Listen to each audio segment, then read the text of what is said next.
Just a very quick recap from last time to remind you how we got here. We're looking back to the philosophy of the 17th and 18th centuries, and in these first 2.5 lectures I'm basically explaining why that is such an interesting and pivotal period for the development of philosophy, and also why the problems that arose then remain very pressing today. So we saw that in the medieval world, the view of the universe was basically dominated by Aristotle and the Bible. And Aristotle had a physical theory which essentially explained the workings of things in the world on the model of human or animal behavior. The idea was roughly that the reason why stones fall is that they're striving to reach the center of the universe. They have something like a desire. Now, this came under a lot of pressure from two particular directions. One of them was to do with Aristotle's theory of the heavens. Stones fall because they strive to reach the center of the universe. What about planets? What about the sun? What about the moon? Well, we see those moving in circles. They must be striving to move in circles. And the Aristotelian explanation was based on the idea that they must be made of a completely different stuff, whose nature is completely different from that of stones on Earth. Stones strive to reach the center of the universe, therefore the center of the Earth. Planets, stars, the moon, must be made of different stuff, ether, which instead strives to imitate the perfection of God by moving in circles. That came under great pressure when Galileo turned his telescope towards the sky and saw various phenomena which simply contradicted it. The heavens proved not to be as perfect and unchanging as people had thought. There were craters and mountains on the moon.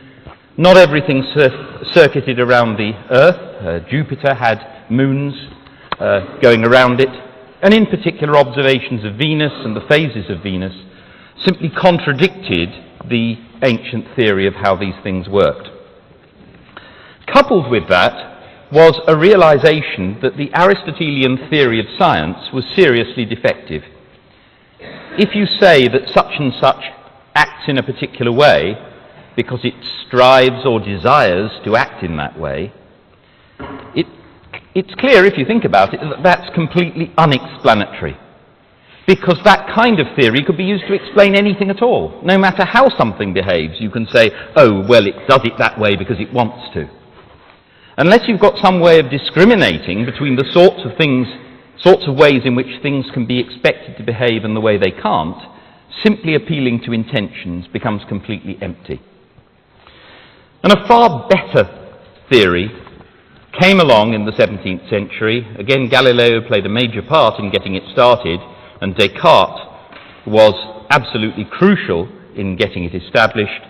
The theory of mechanism, the idea that physical things behave as they do, not because they have anything analogous to desires, but rather because they bump into each other, push each other, either by pressure or impact. So we get a mechanical theory of the world, which seems much more genuinely explanatory. And this theory was applied in various contexts with success. There remained a problem about how to explain the circulation, for example, of the moon around the Earth. How do you explain that if everything is moving simply in accordance with impact from other things, and if bodies act, as Galileo and Descartes thought, under inertia? That is, they just keep going in the same direction at the same speed unless they're acted upon by a force. How do we explain why heavenly bodies orbit round other heavenly bodies? That remains a problem. Descartes, as we saw, got a really neat explanation of that. His neat explanation was that the essence of matter is extension. Everything fundamentally about matter can be understood by considering it as geometrically extended stuff. So wherever you have extension, you have matter.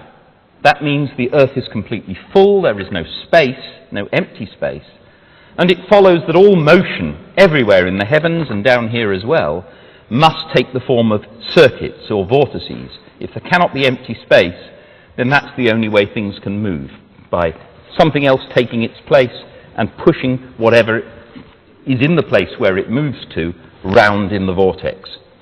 So the explanation of the orbiting of the planets, the orbiting of the moon, and so on, is in terms of these vortices. All seems very neat.